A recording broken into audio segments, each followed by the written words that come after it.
Now, having years of experience as a successful print-on-demand seller, there are so many things that I have learned along the way that would have been game changers if I had known right from the beginning. So in today's video, I'm going to be sharing with you everything that I wish I knew right from the get-go and what I would do differently if I were starting again in 2025. So if you have been thinking about starting a print-on-demand business or really ramping up when you've already started previously, this is the video for you. Print-on-demand is still a seriously profitable business, and it's really expected to grow as a business model in the next year or so. So it's still a perfect time to get started, even if you're wondering if the market is too saturated at this point. There is still room for everyone to make a space for themselves in this type of business. So if you're thinking of starting your first print-on-demand shop, some of these tips I'm going to share with you could be the difference between you having a really hard time ramping up and getting sales and actually building a thriving, profitable print-on-demand business. I really wish someone would have told me these when I was first getting started, so I hope that they can be the difference for you. So let's not waste any more time and just jump right into those. Now, the very first thing that I wish someone had told me right from the get-go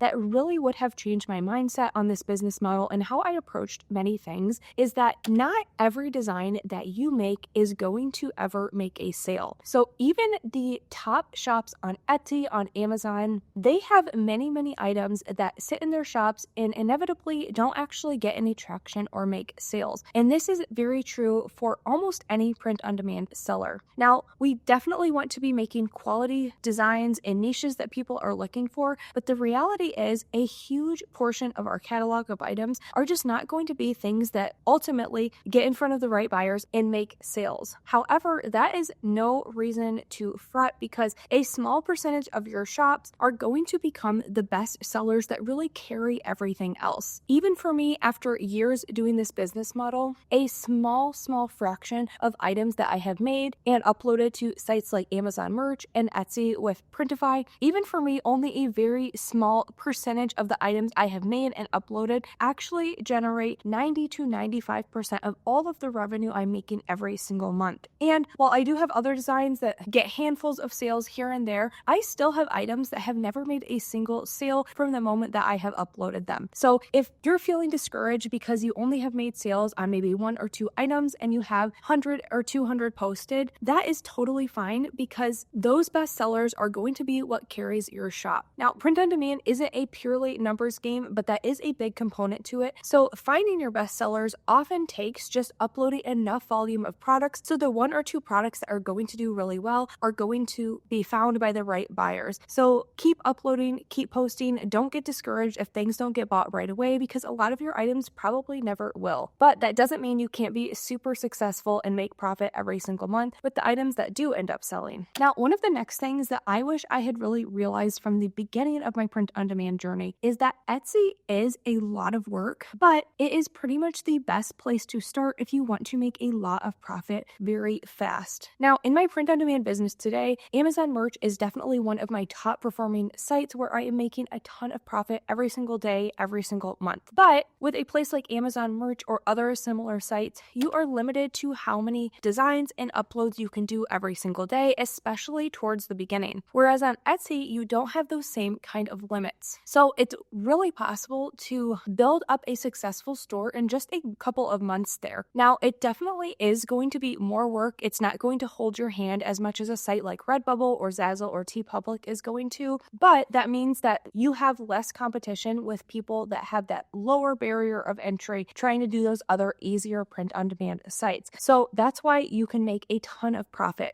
It's a huge marketplace, and I think a lot of people get really intimidated by integrating with a production partner and having to figure out paying for the items up front when a customer buys them instead of other sites where you don't have to do that. But if you're connected with a really good production partner, that is not an issue at all, and it makes the process pretty seamless. So you guys know I have worked with Printify for a long time. They are the manufacturing partner that I use and will continue to use for my business. And they have really created an amazing manufacturing system where it integrates seamlessly with Etsy. So whenever you get an order from Etsy, it's going to go to Printify and they are going to start fulfilling everything for you. Now, you're definitely still going to have to deal with the customer service side of things on Etsy and managing all that. So it is definitely more work than some other sites, but it seriously is way easier easier to grow a real business on there than a place like Redbubble. So if you've been feeling really intimidated and trying to kind of take the easier option for a while, I highly recommend in 2025 that you really buckle down and you start trying to grow a print-on-demand shop on a site like Etsy integrated with Printify. I have a full video tutorial here that's going to walk you through that integration process. It's not as scary as it seems, so I highly recommend just sticking with it and trying to get started on there because the difference in the amount of money you can make is truly wild. Now, along with that, one thing that I wish someone had told me early on, and one thing that I think a lot of people don't realize when they are starting to do this business model, is that it's important to have a little bit of money up front to start this business. Now, print on demand is so popular and it's one of my favorite business models because it is such a low cost to start. Pretty much anyone can do this. You're not going to have a huge investment. You don't have to buy a bunch of inventory because you're only paying for items as you get orders. So in that front, it's really low cost to start, but a lot of people are surprised when they realize that there are going to be some upfront costs before you're actually reimbursed by your sales. So for example, if you are selling on Etsy and you get an order for 2 sweatshirts, well, you might have charged around maybe $90 to the customer for that order. You aren't necessarily going to see that profit right away, and you're responsible for actually buying the cost of the item wholesale. So that could be anywhere around $40. So you want to make sure you have kind of a pool of money that you're okay paying for several orders up front before you're actually going to get reimbursed, which could be up to a few weeks later from Etsy. So I definitely recommend having enough funds that you're comfortable covering maybe 10 to 20 different item orders, because sometimes you do get larger orders right up front. But there's another few things that you definitely should think about investing in before you're probably going to be making real profit. So you might want something like a really good design suite. So Kittle is the one that I always am recommending. That is an expense you have to think about right up front. When you list items on Etsy, there's always going to be listing fees that come around with that. If you want some kind of research tool like Merchanformer or Sales Samurai, that's also going to be a little bit of an upfront cost. So definitely think about maybe having a few $100s that you're comfortable spending with before you're going to get all that back. Now, if you are making sales, if you are spending the wholesale cost of the item, it's not like you're just paying that money and not getting it back. You're going to get refunded for all your wholesale orders that you purchased along with that profit. But some people are really shocked that, oh, I don't have the funds to actually even cover buying this hoodie that someone just purchased for me. I don't know what I'm going to do. So if you don't even have just a couple $100s that you're comfortable with spending before you're reimbursed, I definitely would hold off and wait until you're able to cover those costs initially. Now, one of the next things that I wish I had started using way sooner in my print on demand journey, and what I would be using from the get-go if I was starting over in 2025, is some kind of design suite that has pre-made templates, especially if you're selling apparel like t-shirts and sweatshirts. Now, there's a few of these different sites out there that do have some really good pre-made templates for print on demand items, but the one that I really love and I'm always recommending to you guys is definitely going to be Kittle. I think they are just the best in the game when it comes to a really good design suite for print on demand, but also really good pre-made templates that you can use. Now, many people who are starting print on demand have absolutely no kind of design background, so the design process can be really tedious and very tricky to kind of figure out what works. But if you use a design suite that does have these templates, it's as easy as kind of pinpointing a good niche, changing a few things in this design, adding some maybe new text, and it's already ready to go and you know that it looks good. So a lot of new sellers, they are really good at finding what is going to be a good seller,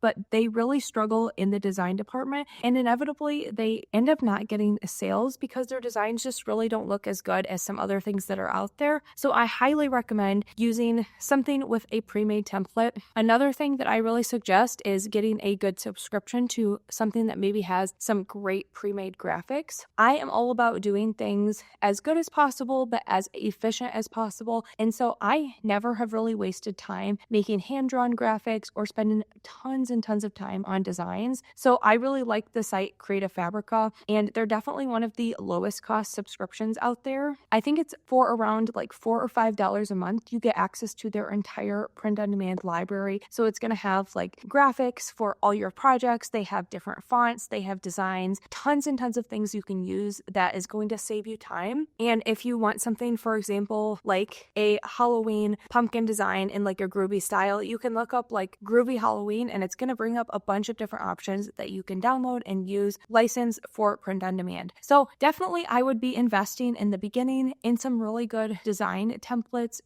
a good design suite, things that are just going to make the design process way faster. Because if you're spending hours and hours on every single design, that's going to be really hard to build up a catalog that's going to be making you enough money every single month. Now, if I was starting over in 2025, one thing that I would immediately be taking with me is the cross-niching formula that I have developed and still use all the time. When I was first getting started, it definitely was tricky and very time-consuming to figure out and pinpoint what are niches that people are actually looking for that have low enough competition. And something that I kind of developed through trial and error is what I call my cross-niching method. So that is where you take two really popular or trending niches that maybe are a little bit too saturated for you to actually compete in on their own, but by crossing them together, you're going to create a little bit more of a sub-niched product where you actually have a potential to make sales. So a lot of the different categories that I draw from and have ended up making tons of sales from over the years are things like careers and hobbies, people's pets, sports, any kind of interest that people have. You can kind of cross and combine those with things like events or holidays, and that is going to be a much easier niche for you to actually compete in. So instead of just trying to compete in like a really saturated like teacher or nurse niche that has hundreds of thousands of other products in it, you might instead make a shirt for a nurse with a golden doodle or a teacher at Halloween. So any way you can kind of make that a little bit of a smaller, more specific niche, the better chance you actually have of making sales. Now, this is something I could go into for a long time, so I actually have a full hour-long free workshop for you guys where I take you through my entire cross-niching process and explain really how you can implement this and use it in your own business. I'll link all the information down below of how to sign up, and along with that free workshop, I'll send you guys a copy of my cross-niching guide with over 40,000 different niche ideas for you to use in your own business. Tons of you have already taken this workshop and really have found it super valuable. So, and if you've already taken it before and just feel like you need a refresher, you can always do that too. But that's just a free resource that lets me go into a little more depth than I'm always able to in a YouTube video. So highly recommend checking that out and implementing it in your business for the next year. Now, one thing that I wish I had done way sooner than I ever did, and something I would recommend that you think about in 2025 and beyond, is I wish that I had expanded into other product types a lot sooner than I did. Now, still in my print on demand business, the bread and butter is definitely going to be apparel items, specifically t-shirts. I sell more of those than almost any other product that I have. But what I have found is that a lot of times other products are a great way to get into more saturated markets. So while a t-shirt for a particular niche might be just very competitive, if you try to really think of a good product that could fit with that, you might have half or even less of the competition that you would with a t-shirt. So